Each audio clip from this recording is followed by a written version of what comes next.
Hi everyone. As a follow-up to the video that I posted not too long ago on making these decorative tile drink coasters, I noted that I had used automotive vinyl wrap for the background here.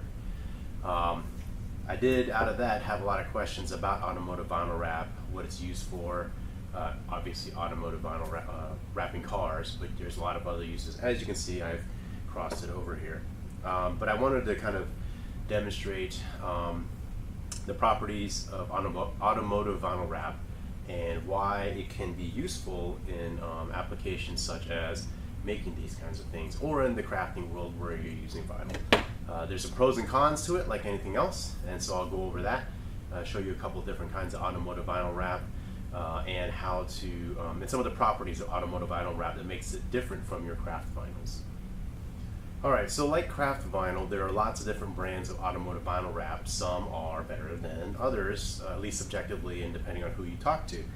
I am in particular a Vivid, the brand VVID, Vivid, automotive vinyl wrap installer. I got certified last year now. So this is the brand Vivid, and they specialize in automotive vinyl wrap. This is just a swatch of all their different colors. And it comes in gloss, satin, matte finish. They have like a leather look vinyl here. They have carbon fiber types. They have chromes, which are very difficult to use and to work. For this tile, I used this color here. It's a black, gloss black, rainbow sparkle metallic. There are lots of other brands, just like there are in craft vinyls.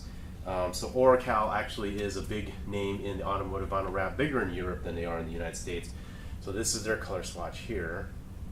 I don't know if that focused or not, but for automotive vinyl, they go by Orafol, and like Vivid, they have lots and lots of different colors there, to include some cool stuff like color shifting vinyls there. I think this one's a color shift, so you can see as the light hits it, the color changes. So that's pretty neat. 3M is huge in the automotive vinyl wrap. Most people consider 3M the standard. It's pretty good vinyl, but it's also, it can be difficult to work with in some circumstances. I in particular, I like 3M, but I'm not the biggest fan of it. Vivid, of course, I like them a lot, but they're more of an intermediate, kind of a little bit more difficult to use.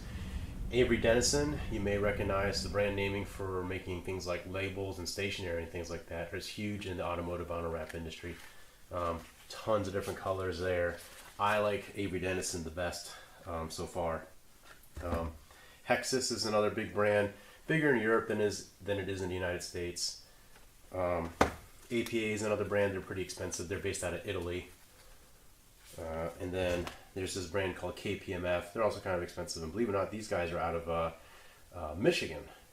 So lots of different kinds of brands. Oh, here's another one, Cheetah Wrap, which is a fairly new release, late last year. Fellers company, Frank Fellers. He's one of the largest, if not probably the largest, automotive vinyl wrap industry retailers or wholesaler distributors. That's where I buy a lot of my vinyl in bulk to wrap cars. And so again, just wanted to show you the different kinds of brands of automotive vinyl wrap, which vary in color, availability, thickness, how easy they are to work with, and then price as well. Just like you have different types of vinyl brands and types in the craft world. Okay, now I'm going to demonstrate some of the properties that make automotive vinyl wrap unique and different from craft vinyl. One of the properties is that automotive vinyl wrap has what's called a memory effect to it. Generally speaking, automotive vinyl, at least quality ones, or what I consider quality ones, are made through a process called cast. They're cast made versus calendared. If you want to know the difference, look it up on Google. But the short story between that is cast is basically it's the vinyl is poured in as a liquid and then formed and dried, whereas calendared, you form a piece of vinyl and then they basically roll and stretch it out to make a flat sheet. So one of the things about automotive vinyl, as I said before, is the memory effect, right? And what it does, so the vinyl is shaped just like this, right? So with the memory effect, you can crumple up automotive vinyl like that, right? Peel it apart. Oh, and you notice this one has low tack, and I'll explain that a little bit later, but generally speaking, automotive vinyl is very low tack so that it can be repositionable on the surface of the car. So look, so you see all the crinkles and stuff in there, the wrinkles. So turn on my heat gun, get that nice and warm here. Okay. Heat it up. And heat it up some more. I don't know if you can see the wrinkles going away right now. Okay. Oops. As it heats up, it does get a little bit flimsy and floppy.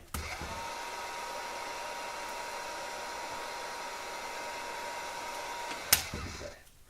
But now you can see all those wrinkles are gone. Right, so that's one aspect of the memory effect. The wrinkles, it basically comes back to itself. It has a healing effect as well. So in the light, you know, whenever you wash your car and you dry it out in the sun, you'll see those very, very fine swirls of micro scratches on there. That'll happen on gloss vinyl in particular. But with the healing effect, with heat, it causes to basically shrink itself back together and fill in and heal itself from those scratches. Another demonstration here. So what I'm going to do is I'm going to tack the vinyl to my counter here. Okay. Vinyl wrap, automotive vinyl wrap, is also made to stretch. You can stretch it while it's cold, called cold stretching. But generally speaking, heating it makes it a lot more pliable. And so I'm going to stretch the vinyl.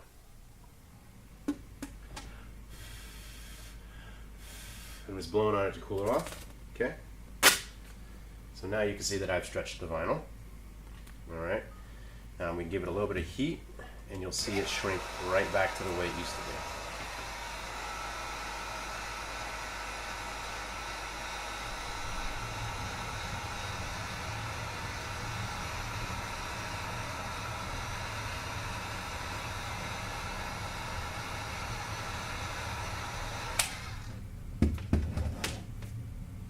Alright, so now that you can see, the vinyl is back to its original shape. Again, the memory effect of automotive vinyl.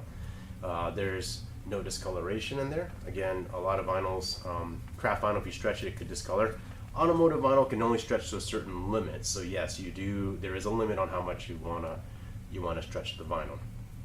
And so with practice and time and experiencing the different types of vinyls, you can see the different ability for the vinyl to stretch. Let's take a little bit more, get rid of some of these extra wrinkles here. Again, nice and back to its original shape. All right, another great thing about automotive vinyl is it's meant to be removable. So first things first, so if you're going to apply vinyl to a surface, automotive vinyl, and also craft vinyl, you want to make sure the surface is clean. You want to make sure it's clean with a general purpose cleaner, and then I use just straight up isopropyl rubbing alcohol. 70% is good enough to clean the surface, and that gets rid of any oils and residues and things like that. So another thing that automotive vinyl is good at is it's meant to be repositioned. So I'm going to put it on there, right? I'm going to squeegee it down. Squeegee the vinyl down.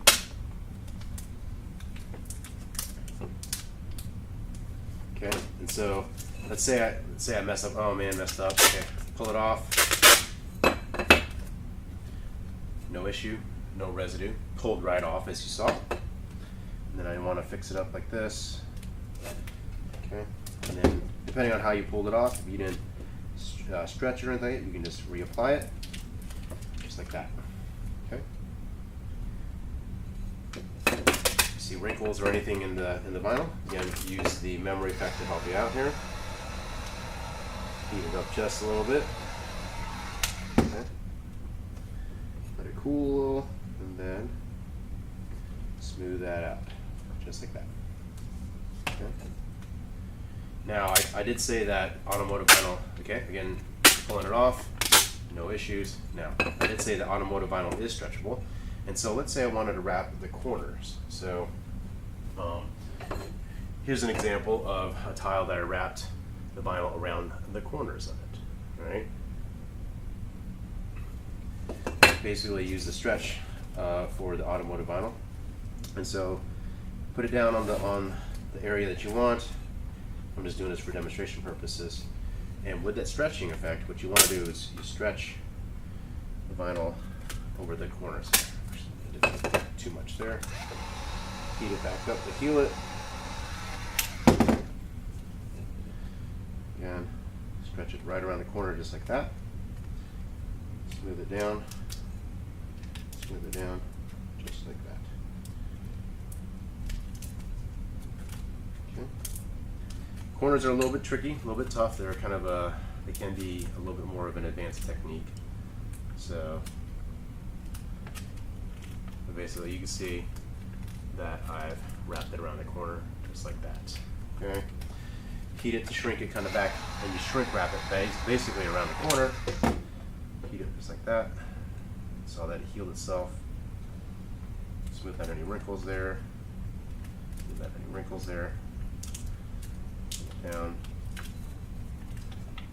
So basically, that's wrapping the corner like that. Okay, get back. All right. Another property of automotive vinyl is it's meant to be, like I said already before, repositionable, but I showed you repositioning with it being tacked on. It's generally, see, it'll tack on, but generally it's low low tack. Comes right off. Craft vinyl, once it's on, you're pretty much stuck. You pull it off, you're going to damage and destroy it. So, all right. Now with automotive vinyl, put it down here. The way to apply it is you put it on, generally you put it on your surface, take your squeegee, and lay it down just like that. Okay. Boom. There we go. That was super simple. Super simple. But let's say I want to demonstrate to you another property here. Let me heal this up a little bit. There's some lines in it. That when I'm laying it down, I get a couple bubbles in it. All right. See if I can seal this off so you can see that. All right. So hopefully you can see that big bubble kind of right in the middle there, along with that line. All right. So with the bubble, automotive vinyl has what's called air egress technology in it. All the reputable brand names at least do. And so what it does is it allows air to escape from through the vinyl itself. Okay, I'm going to seal that off there so you know that it's actually working. Okay. All I'm doing is kind of forming the bubble. Forming the bubble. Hopefully you can see that. Now I'm just going to press right on it. Pressing right on it. Boom. There we go. Bubble's gone. It looks like I got a little piece of dirt there, or underneath, or it's a imperfection in the tile, which they do have a lot of those in there. So air egress technology is another neat thing about automotive vinyl wrap. Very handy because when you're working big, large swaths of area like the panels of a car, if you have a bubble caught in the middle, you don't want to peel the whole thing off to try to redo it, where you can just basically smooth it out so the air comes out of there. So hopefully this video was helpful, informative on some of the differences between automotive vinyl and craft vinyl. Like I said, because I'm an automotive vinyl installer, but I also like doing crafts like decals and making things like this, t-shirts, stuff like that. I kind of combined the two things that I like into one, and found a way to use automotive vinyl in the crafting world. So hopefully you liked this video. If you did, please do me a favor and hit that thumbs up button, and then also hit subscribe, and I'll be posting out more videos on different things, not just craft stuff, but vinyl wrapping itself as well. All right, guys, hope you have a great day, and Happy New Year's 2019. See ya.